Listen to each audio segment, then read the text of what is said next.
Alrighty, well today I'm going to try to do that thermostat like I said. Had to get the vacuum pump and stuff out of the way, which I did not catch on camera, but there's only 2 bolts to do that. One by my thumb, and then there's one on this little slotted hole here, and it just comes off. A little info on a vacuum pump for some of the guys that don't know. This is what actually gives the truck vacuum. A diesel engine doesn't have underneath the air box, it doesn't have butterflies or a throttle body or anything like that. It's just a straight open intake. So the intake and stuff won't make any vacuum and whatnot. So what gives you all your vacuum hoses and your brake booster and this and that is the vacuum pump itself. It's basically like a little air compressor kind of thing, and you can see the main vacuum hose and whatnot going up to it, and that's what that does. So now that you got those 2 bolts out, there's a bolt here, and then 2 bolts back in here. So now we can get this bracket off, and then we can get to the thermostat, which is down behind it. So another little thing before I forget that I found was this right here is the standard fuel water separator, and it was bypassed, and I thought that they would have hooked it back up, but this has not been hooked up in quite some time. Both hoses have been left open on it, and the little pull thing to drain it is seized. So what was sitting on the front here was a Raycor filter.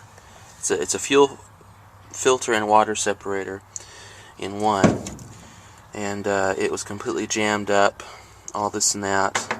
I have to get a new element for it, but that was bolted right here, and now it is not, because I took it out of the way. But see, it was bypassed too with this one.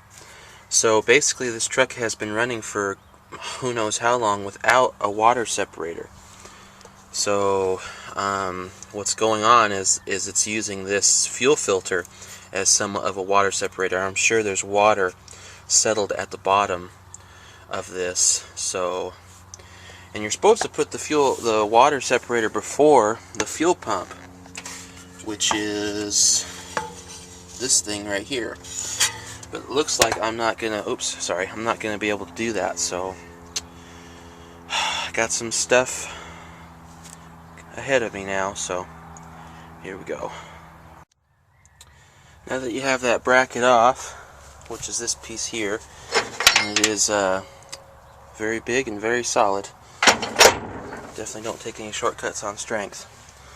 Now this whole fuel filter bracket just basically kind of moves over, and now we have access to both bolts for the thermostat housing. So let's take those off now. Alrighty, let's see here.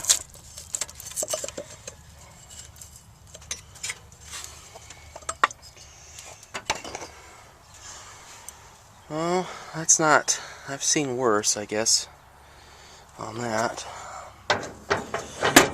Stay, please. Well, it's a good thing we're changing this out. Holy crap. Let's see here.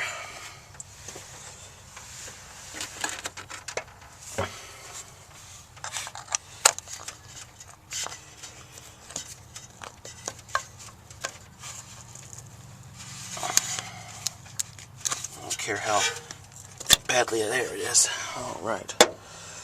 Thermostat. Backside's clean. Oh, well, maybe we'll get lucky. I don't know.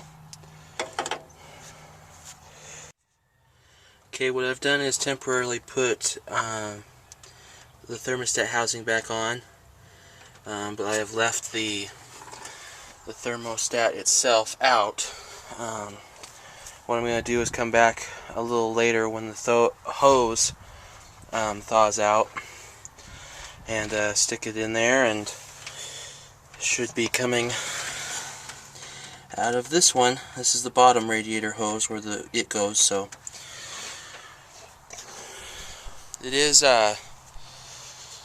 pretty rusted inside, so here's hoping. Hopefully we caught it soon enough, and I'll probably end up having to change the antifreeze a couple times to get it all out and whatnot.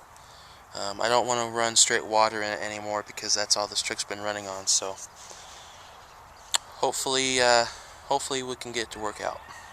Be back in a little bit.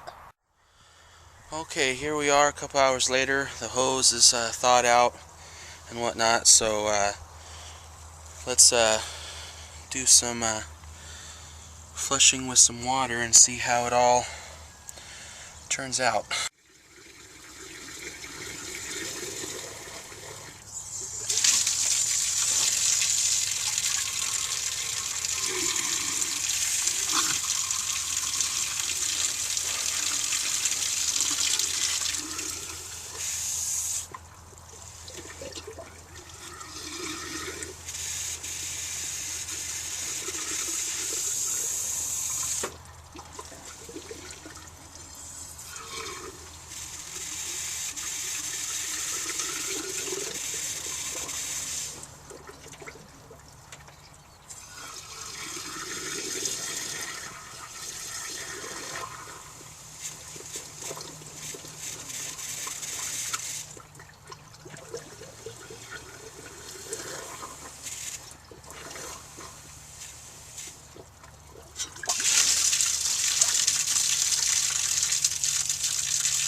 Not too much coming out of it.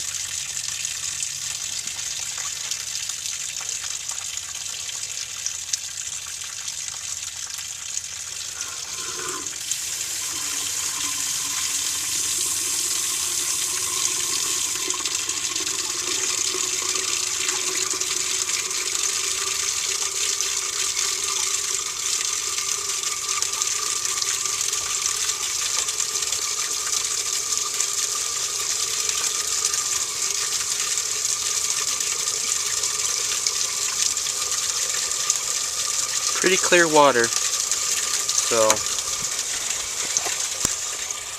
it's probably going to be about all as far as work on the truck today. Like I said, no parts have come in yet. I mean, I got all the glow plugs and shoot, quite a few things, gaskets, glow plugs, glow plug relay, all that stuff that hasn't come in yet, even though it was supposed to have come in a few days ago. So this will be it for now. Not too much rust, so we might be lucky.